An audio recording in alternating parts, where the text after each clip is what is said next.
I come from a long nest of rebels. My father and his brothers and his sister were all members of the Citizen Army, and my uncle Sean Connolly was in command of the Citizen Hall garrison. The rebel thing started in about 1867. Part of the family were living up in the Dublin mountains. Michael, at that stage, my grandfather was 11 years of age, and his mother was heavily pregnant, and it was very bad weather when a party of pikemen from Wicklow and from Wexford came over the mountain, totally lost in a blizzard. And because of the state of his mother, the father couldn't leave her, and he ordered the 11-year-old to bring them to Tala, where the site of the battle was to be. When they got to Tala, the pikemen released him, and he came back over the mountains and to discover he had a new brother. My great-grandfather Michael Connolly would have worked down in Dublin Port and Docks. He would have been one of the original members of the ITGWU. He was a good friend of Jim Larkin, would have been a good friend of James Connolly. And as the kids grew up and got jobs, they all joined the union. That was a prerequisite, really. I suppose after the lockout, or as a result of the lockout, when they formed the Irish Citizen Army, as a means of basically protecting the ordinary citizen and worker because of the police violence during the strikes. Sean was the first to join the Citizen Army, and he was very quickly followed by his sister Katie. And in turn, Joe, George, Eddie and Matty, they all joined as well. And in time, they were training at Croydon Park House. The Connollys would have been among the first to actually sign up. Sean would have been a member of the Gaelic League. He would have played hurling, would have been involved in Conor Gaeilge, was a fluent Irish speaker, was a renowned raconteur, singer and dancer in kind of Irish traditional dance and so forth.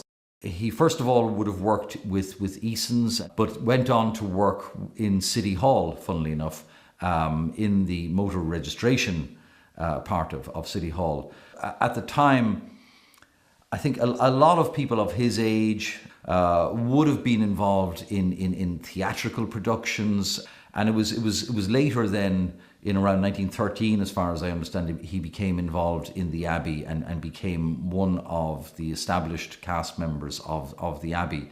A week before the Rising, Sean Connolly starred in a play written by James Connolly called Under Which Flag?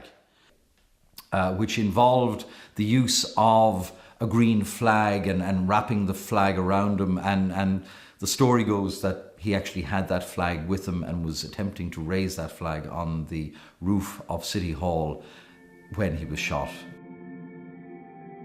On Easter Monday morning, his troop would have been, I think, the first to leave Liberty Hall. As they approached the castle, or as they approached City Hall, his brother George, with about 6 others, were detailed to take over the guardhouse in the upper castle yard, and they did that. Eddie, one of his other brothers, was dispatched with some more men to take over the Daily Mail offices, and Sean would have led the rest of the troop then up to the castle gates. There he would have been confronted by a Constable O'Brien, a member of the RIC. As he was attempting to close the gate on the rebels, Sean Connolly shot him.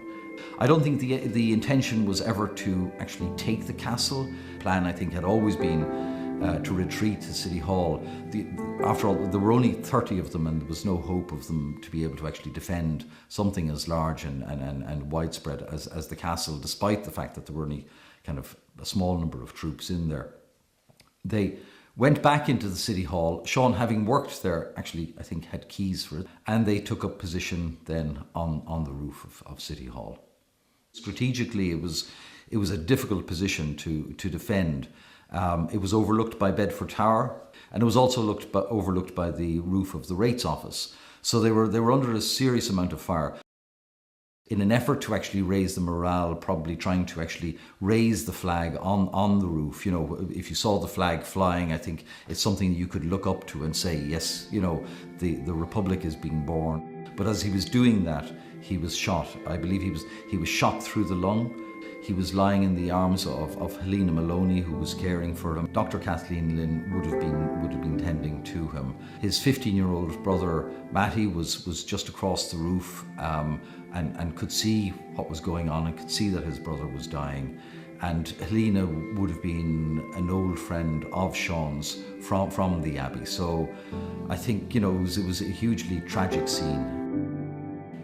His body was taken to the King's Garden in the castle grounds, and then subsequently the family claimed his body, and there was a big palaver to get his body disinterred, and the authorities refused to have anybody following the coffin except his wife and children and one brother, Matty, who walked behind the carriage with a laurel wreath.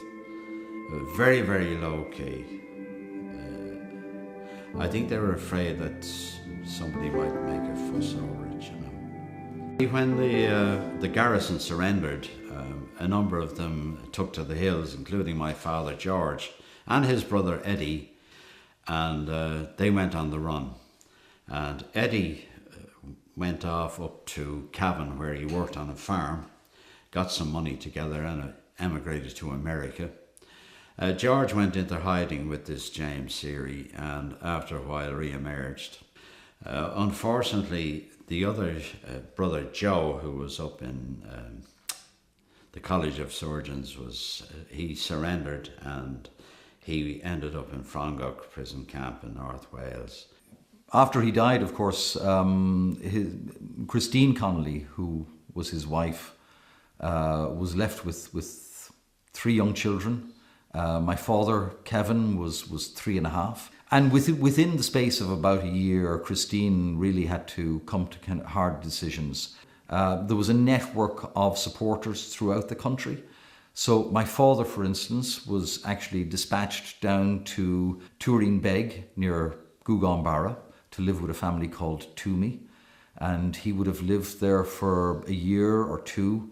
And meanwhile, his 2 young siblings, Madge and Aidan, were sent off to Rossmuck. My father eventually joined his siblings up in Galway. The son of the house was actually again a member of the IRA, had come home for a while, and somebody of course told the authorities, and the family could see the lights of the vehicles coming up the road. So the young son ran out the back and hid in the bog somewhere. But meanwhile, the auxiliaries raided the house. My father was upstairs. He suffered from asthma, and he was upstairs sick in bed. A grenade was put up there, and a further explosive device was put under the stairs. Fortunately, the one up in the bedroom didn't go off, but the one under the stairs went off, and the whole house went on fire. They did manage to actually get my father out of the bed safely out the back window. So it can't have been an easy time, and it certainly wasn't a safe time for anybody in the country. But it must have been quite a really interesting time for them when they weren't scared out of the wits by the various raids and so on.